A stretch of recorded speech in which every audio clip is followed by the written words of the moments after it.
ప్రతి కులానికి ఒక కుల దేవుడు ఖచ్చితంగా ఉంటారు. అంటే వాళ్ళు నమ్మిన ఒక దేవత. సో మీరు ఎన్ని పూజలు చేసినా, ఎన్ని పునస్కారాలు చేసినా, ఎన్ని యాత్రలు వెళ్ళినా ఫస్ట్ మీ కులదేవుడికి మీరు ఖచ్చితంగా పూజ చేయాల్సిందే. మీరు ఇన్ని యాత్రలు చేసి, ఇన్ని పూజలు చేసి, ఇన్ని వ్రతాలు చేసి ఒకవేళ మీ కులదేవుడికి మీరు పూజ చేయలేదనుకోండి, మీ ప్రతి ఒక్క పూజ ఫలం వ్యర్థమండి.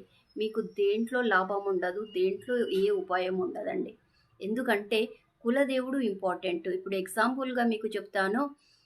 ఇంట్లో కన్నా అమ్మ నాన్నని వదిలిపెట్టి బయట మనం అన్నదానం చేస్తే ఏం లాభం చెప్పండి?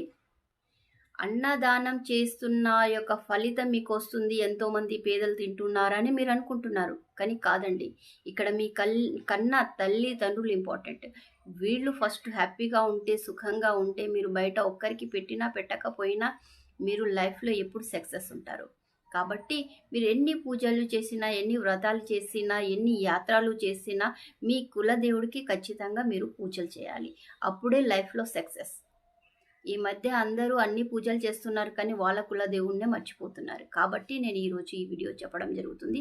ఖచ్చితంగా మీ లైఫ్లో ఉన్న ప్రాబ్లంలన్నీ దూరం పోవాలి అనుకుంటే మీ కులదేవత ఎవరో తెలుసుకోండి, తనకు పూజలు చేయండి. చూడండి, ఆటోమేటిక్ మీ ఇంట్లో అన్ని రకాల సుఖ సంతోషాలు వస్తాయి.